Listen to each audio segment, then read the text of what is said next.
আসগর ভাই, আসলাম তো। এখন ওনার সবকিছু দেখা কি বুঝলেন?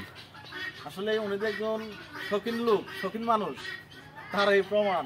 হ্যাঁ, ওনার খামারটা দেখেন, মাছের প্রজেক্ট।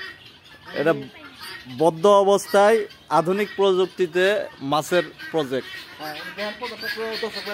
উনি আসলে যে শৌখিন মানুষ, আমি আসলে এতদিন শুধু ফোনে বুঝতাম, কিন্তু আমি সাক্ষাৎ আয়াত দেখলাম উনি যা আমার বলছিল যে সর্বজনীনের মধ্যে মাছের খামার করছে, প্রজেক্ট করছে। দৃশ্যটা দেখে ভালো লাগলো, কিন্তু উনি আমি ইউটিউবে বা এমনি এগুলো শুনছি, কিন্তু ওনার ওখানে সরাসরি প্র্যাকটিক্যালি দেখলাম। খরচ করছে প্রচুর টাকা, কিন্তু উনি এটাতে তেমন আশানুরূপ ফল পান নাই, যার জন্য একদম বন্ধ করে রাখছে। এরপর মাছের খামার না, উনি কবুতরের খামারও করছিল, পাশাপাশি কবুতরের খামার।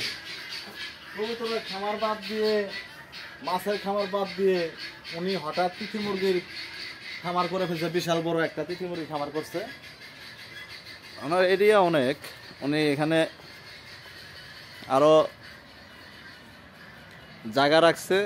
উনি আমাদেরকে যেটা বুঝাইলো যে আপনার যখন তিথিমুড়ি খামারটা বড় করবে, একবারে এই পাশ থেকে উনি ওই রাস্তা দেখা যায়, রাস্তা পর্যন্ত উনি ঘর করে নিয়ে যাব, না জায়গা নিয়ে কোনো সমস্যা নেই। সর্বশেষ ওই পাশে উনি 200 মুরগির একটা তিথি মুরগির খামার করছেন। উনি আসলে শৌখিন মানুষ, উনি সব খামার করতেছে আস্তে আস্তে।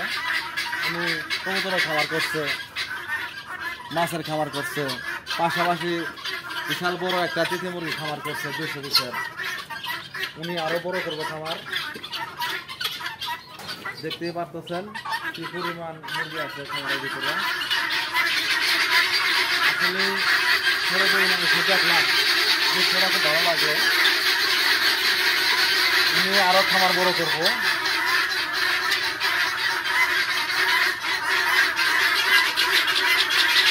এই সকল মুরগিগুলা খুব চিল্লাচিল্লি করে। এই সকল মুরগিগুলা বাসা বাড়ি থেকে একটু একটু কাছাকাছি থাকলেই ভালো, তবে বেশি কাছাকাছি থেকে একটু দূরে রাখলে আর একটু ভালো খামারগুলা। সবাই ভালো থাকেন, ধন্যবাদ।